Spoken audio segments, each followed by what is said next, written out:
Sudah berapa lama kita ada di rumah saja?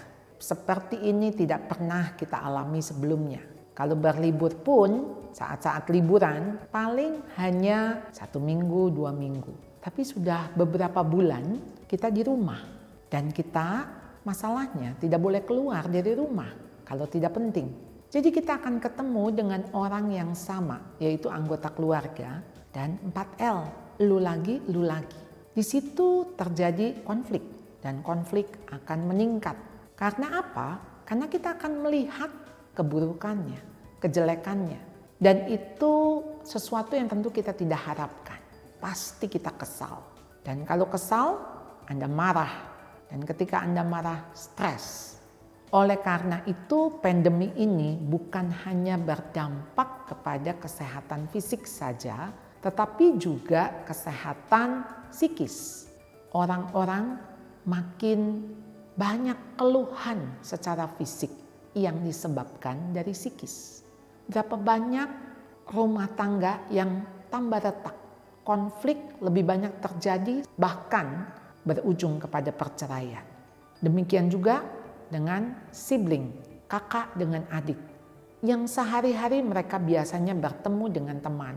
Sekarang teman mereka itu hanya saudara kandungnya.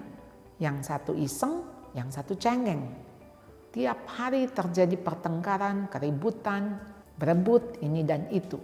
Jadi makin kita ada di rumah, makin tidak betah. Ketika kita menghadapi anak ataupun pasangan, mereka juga punya kelemahan. Kita masih hidup di dalam kedagingan. Natur kita natur dosa. Masih bisa nggak kita melukai orang? Bisa. Masih bisa nggak kita terluka? Bisa. Dan kita justru lebih terluka oleh orang-orang yang kita kasihi, yang dekat dengan kita. Kenapa? Karena kita berharap mereka tidak melakukan itu. Bukti mengasihi mestinya tidak melukai. Itu anggapan kita. Tapi ternyata salah. Anda sedang hidup dengan orang-orang yang punya kekurangan di samping kelebihan, yang punya kelemahan di samping kekuatan. Kalau mereka membuat Anda terluka, wajar. Tapi yang penting luka itu harus sembuh. Jadi bagaimana kita bisa sembuh? Enggak ada cara lain kecuali Anda mengampuni. Mengampuni bukan melupakan. Mengampuni bukan sedang membohongi diri Anda bahwa Anda terluka. Mengampuni adalah ketika Anda mau menerima bahwa Anda sedang terluka. Dan Anda mau menerima itu sebagai sesuatu yang Tuhan izinkan terjadi. Anda mengampuni bukan karena dia minta ampun atau minta maaf pada Anda. Anda mengampuni karena itu urusan Anda dengan Tuhan. Anda mengampuni karena Tuhan sudah mengampuni Anda. Dan Tuhan sudah mengampuni dia. Masalahnya ketika Tuhan sudah mengampuni dan Tuhan sudah mengatakan ampunilah mereka sebab mereka tidak tahu apa yang mereka perbuat. Ataupun mereka tahu apa yang mereka perbuat. Tuhan mengatakan sudah selesai. Sudah selesai di kayu salib. Karena Tuhan mengatakan aku sudah membayar lunas kesalahan mereka. Sehingga Anda tidak perlu lagi menanggung sakit hati itu.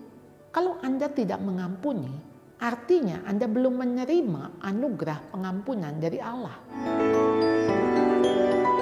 Orang yang dendam itu ibarat ada segenggam sampah di bawah bantal tempat dia tidur. Tidak terlihat wujud sampahnya, tetapi tercium baunya. Itulah dendam. Dendam itu Anda tidak perlu melihat orangnya.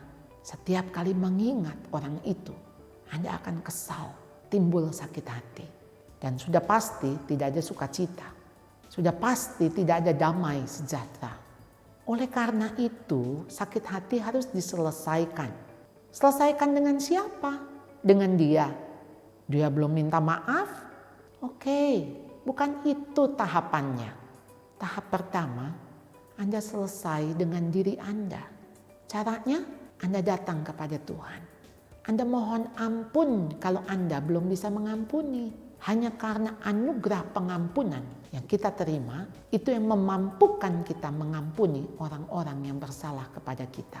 Hanya karena kasih Tuhan yang melampaui segala akal dan pikiran, yang mampu untuk menutupi kesalahan dan dosa. Mengampuni adalah sebuah keputusan, mau mengampuni atau tidak. Ketika Anda mau mengampuni, tahap demi tahap Anda akan lalui. Apakah sakitnya langsung hilang? Tidak. Tapi percayalah, berangsur-angsur akan hilang. Ketika Anda mengingat peristiwa itu atau Anda mengingat orang itu, Anda sudah tidak sakit lagi.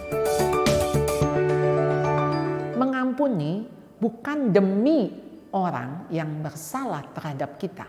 Mengampuni demi kita yang terluka. Mungkin dia gak pernah sadar akan kesalahannya. Apalagi dia minta maaf. Apakah selama dia tidak minta maaf, tidak mengakui, Anda terus menyimpan kesalahan dia? Dan yang Anda simpan adalah sampah. Hati Anda harus bersih. Setiap saat kita siap dipanggil Tuhan. Ketika Tuhan memanggil kita, apakah hati kita bersih? Oleh karena itu, kitalah yang harus memutuskan. Hati saya bersih dari sampah-sampah kesalahan orang lain. Saya selesaikan. Dengan siapa? Dengan Tuhan. Dengan cara Tuhan. Terima kasih Engkau sudah mengampuni saya. Dan saya tahu Engkau juga mengampuni orang-orang yang bersalah kepada saya. Pembalasan adalah hakku, kata Tuhan. Jadi bukan urusan kita balas-membalas. Penghakiman ada pada Tuhan. Mari kita mengampuni lebih dulu anak-anak kita, pasangan kita, sehingga mereka belajar mengampuni kita, mengampuni sesama. Karena mengampuni itulah yang Tuhan inginkan. Mari kita saling mengampuni karena kita saling mengasihi.